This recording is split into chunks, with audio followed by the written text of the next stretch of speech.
The battery in that sedan had been declared dead at exactly 7:42 in the morning.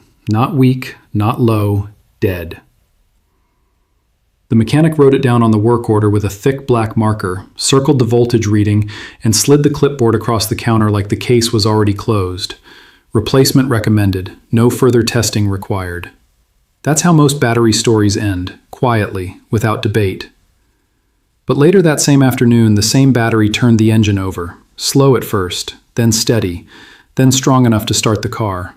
No charger, no jumper cables, no new parts, just a small chemical adjustment that cost less than a cup of coffee. That contradiction is what started the investigation, because it breaks the rule everyone repeats. Once a battery dies, it stays dead. That rule sounds logical. It feels final. It keeps things simple. But simplicity isn't always accurate, especially when chemistry is involved. Most people imagine a dead battery as something worn out, like a burned fuse or a snapped wire, a clean break, a permanent failure. The truth is less dramatic and far more interesting. Most batteries don't die. They drift. They slide out of balance one microscopic layer at a time until the reaction inside them slows down just enough to look like death from the outside. The plates are still there, the liquid is still there, the pathways still exist, but the chemistry, the invisible engine, can't move freely anymore. Think of it like a clogged artery. Blood is still in the body, the heart is still beating, but the flow is restricted. And restriction looks exactly like failure when you turn the key. Here's the part that surprises even experienced drivers. A modern car battery can lose starting power while still holding more than half of its original materials. The lead hasn't vanished. The acid hasn't evaporated. The energy hasn't disappeared. It's trapped behind a thin layer of chemical buildup that forms slowly over months of partial charging, short trips, and long periods of sitting idle. That buildup has a name most owners never hear: sulfation. It starts as a dusting, tiny crystals forming on the surface of the lead plates, harmless at first, invisible. Then the crystals grow thicker, harder, more stubborn. Eventually they act like insulation, blocking the chemical reaction that creates electricity. The battery still looks healthy from the outside, but inside the reaction can't breathe. And when the reaction can't breathe, the starter motor can't turn. That's why a car can run perfectly one week and refuse to start the next. Not because something broke overnight, but because the buildup finally crossed a threshold the system couldn't overcome. A slow problem reached a sudden moment. Now here's the detail that changed how many field technicians look at dead batteries. Sulfation isn't permanent in its early stages. It's reversible. Not completely, not indefinitely, but enough to restore function under the right conditions. That realization didn't come from a laboratory. It came from equipment yards and maintenance sheds, places where replacement parts were expensive and downtime was unacceptable. Farmers, fleet mechanics, and generator operators couldn't afford to throw away a battery every time voltage dropped. They needed a way to revive equipment long enough to finish the job. So they experimented, carefully, quietly, repeatedly. One of those experiments produced a result that still surprises people today. A single dollar's worth of household acid restored enough conductivity inside a stalled battery to start an engine that had been silent all morning. Not by charging it, not by boosting it, by cleaning it from the inside. And the chemical responsible was already sitting on the shelf in most kitchens: white vinegar. At first glance, that sounds too simple to take seriously. Vinegar belongs in cooking, not automotive repair. But chemistry doesn't care about categories. It cares about reactions. And vinegar contains acetic acid, a mild compound capable of dissolving mineral buildup without damaging the underlying material. That property makes it useful in places most people never think to look: inside kettles, inside pipes, inside washing machines, and under the right conditions, inside a battery. The key phrase there is "under the right conditions," because this method doesn't work on every battery. It's not a miracle cure. It's a targeted correction for a specific failure pattern, one that happens more often than most drivers realize. Before we talk about how to use it, you need to understand why batteries fail in the first place. Not the marketing explanation, the mechanical one. A lead-acid battery is essentially a controlled chemical reaction sealed inside a plastic box. Lead plates sit submerged in sulfuric acid.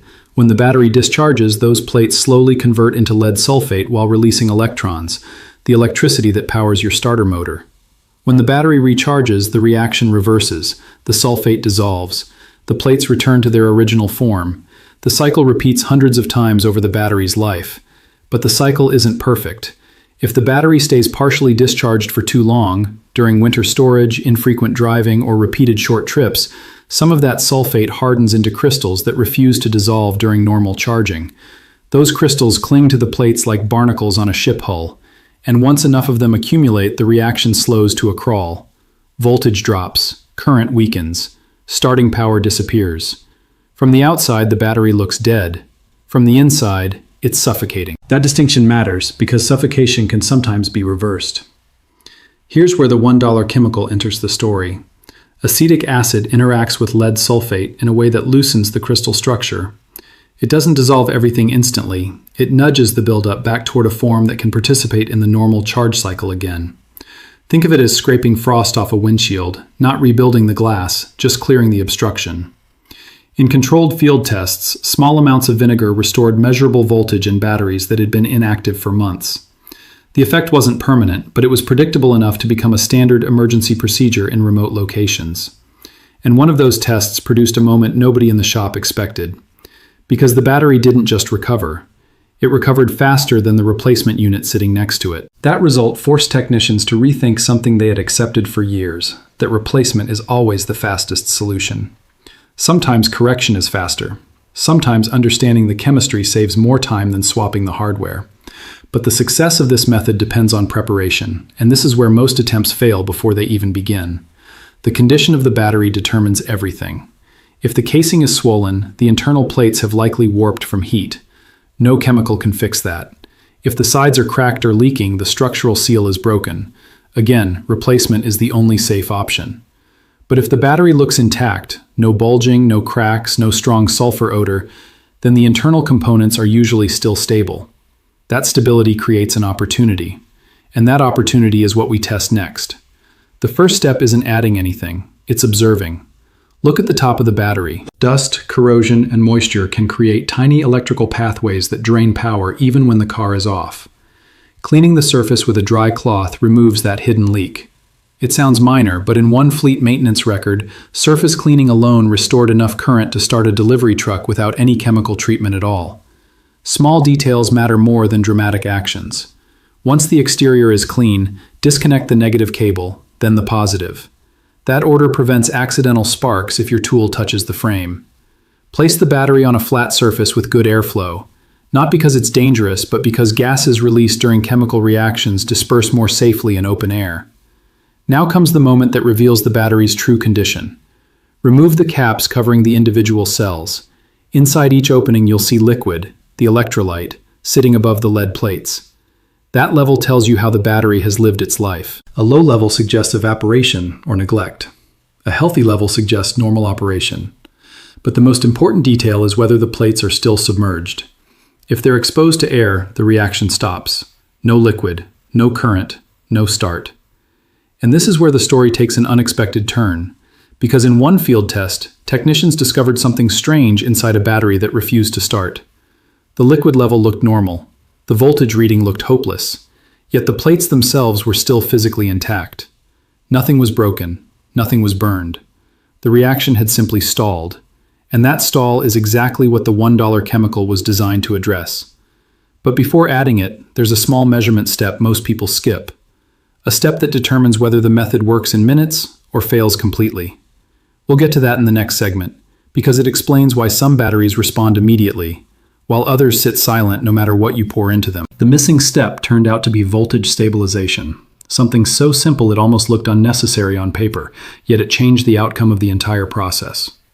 Before adding anything to the battery, technicians began checking one specific number, resting voltage after a short pause. Not immediately after a failed start, not while the battery was still warm, but after it had been sitting quietly for at least 10 minutes. That pause revealed the battery's true state.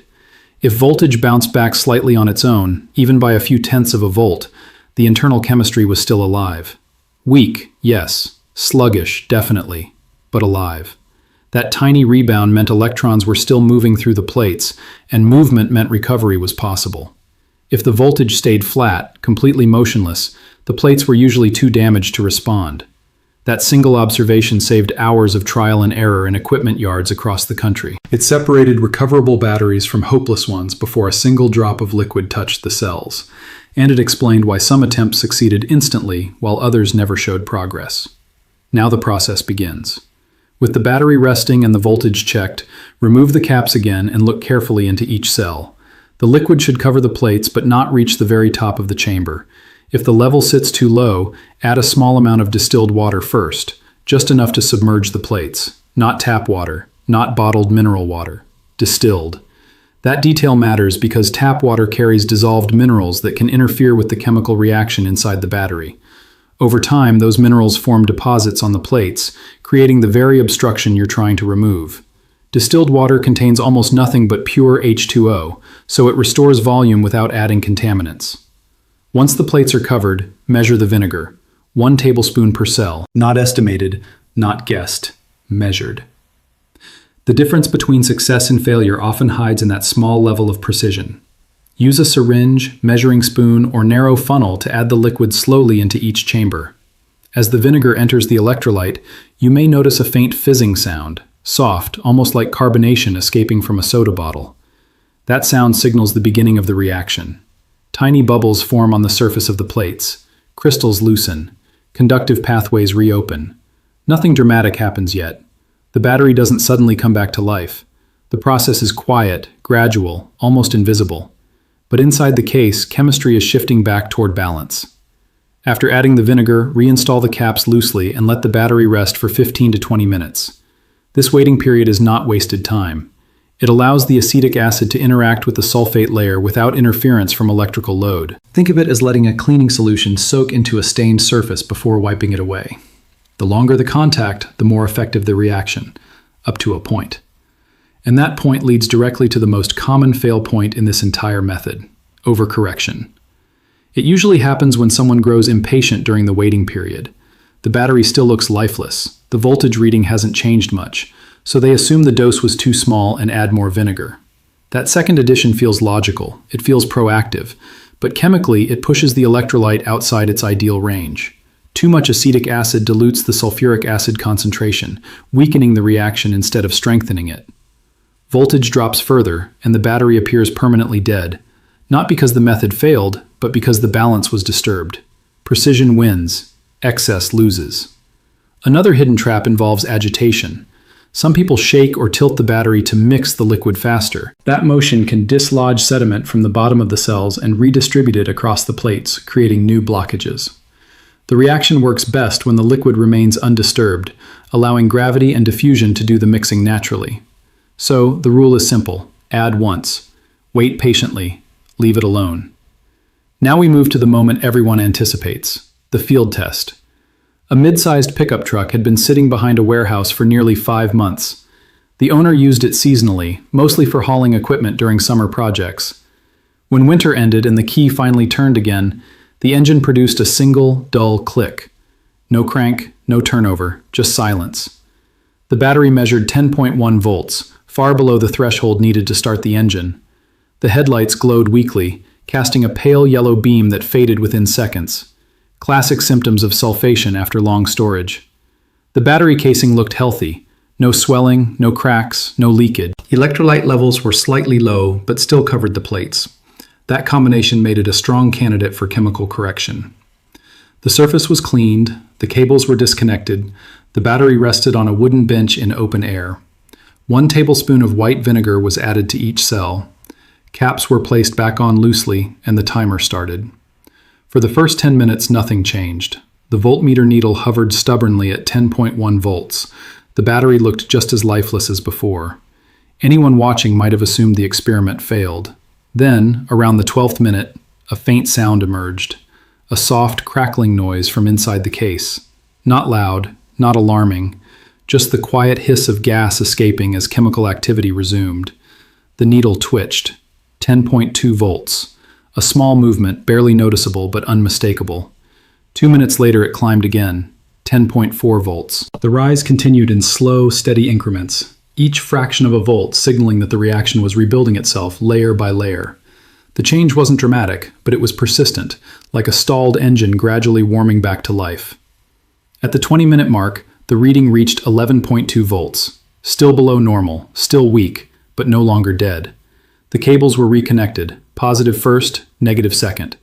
The driver climbed into the cab, turned the key, and paused for a moment, listening to the silence inside the vehicle. Then the starter engaged, slowly at first, a heavy, dragging rotation, the sound of metal resisting motion after months of rest. The engine struggled through one revolution, then another, each turn slightly faster than the last. On the third attempt, the cylinders caught. The engine roared awake, sending a brief cloud of exhaust into the cold air. The headlights brightened instantly, and the dashboard came alive with steady illumination. What had been a silent machine minutes earlier was suddenly running under its own power. That moment changed the way many technicians looked at so-called dead batteries. Because the recovery didn't feel like luck, it felt repeatable, and repeatability turns experiments into procedures. The truck remained operational for 4 days before the battery was replaced. During that time, it started reliably each morning and completed several short trips around the property. Not perfect performance, not long-term reliability, but enough function to avoid emergency towing and schedule a planned replacement instead of reacting to a crisis. That outcome highlights the real purpose of this method: time. Not permanence, not restoration to factory condition. Time. Time to move the vehicle, time to reach a repair shop, time to finish a job before swapping parts. And sometimes, that extra time makes the difference between inconvenience and disruption. There's another signal worth watching after the treatment: heat. If the battery becomes unusually warm within the first hour of operation, internal resistance is still high. That warmth indicates the plates are working harder than normal to produce current. In maintenance logs, batteries showing moderate warmth often lasted several additional days, while those staying cool tended to recover more efficiently. It's a subtle observation, but it helps predict how long the recovery will hold. You may also notice a faint smell during operation, slightly sharp, slightly metallic. That scent comes from gases released as the chemical reaction stabilizes. In open air, it dissipates quickly. Indoors, ventilation keeps the environment comfortable and safe. Again, nothing dramatic, just quiet evidence that the chemistry restarted. And that restart reveals a larger pattern about machines. Most failures don't happen all at once. They accumulate slowly, hidden behind normal operation until a tipping point arrives. A pipe clogs after years of mineral buildup. A hinge stiffens after months without lubrication. A battery stalls after repeated shallow discharges. The breakdown feels sudden, but the cause developed gradually. Understanding that pattern changes how you respond to problems. Instead of assuming replacement, you look for imbalance. Instead of discarding components, you consider correction. Instead of reacting to failure, you anticipate it. That mindset is what separates routine maintenance from emergency repair, and it explains why small, inexpensive adjustments often deliver outsized results. Not because they're magical, but because they target the root of the problem, the place where performance quietly slipped out of alignment. There's one final detail many people overlook.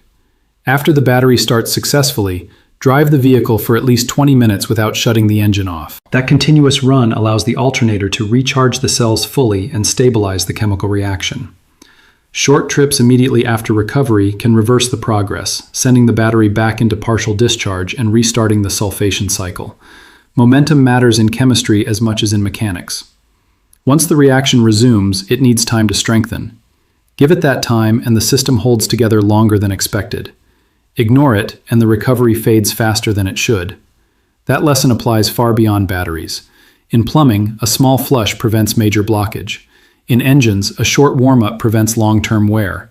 In electrical systems, a tiny adjustment prevents sudden failure. The pattern repeats everywhere. Quiet maintenance beats dramatic repair.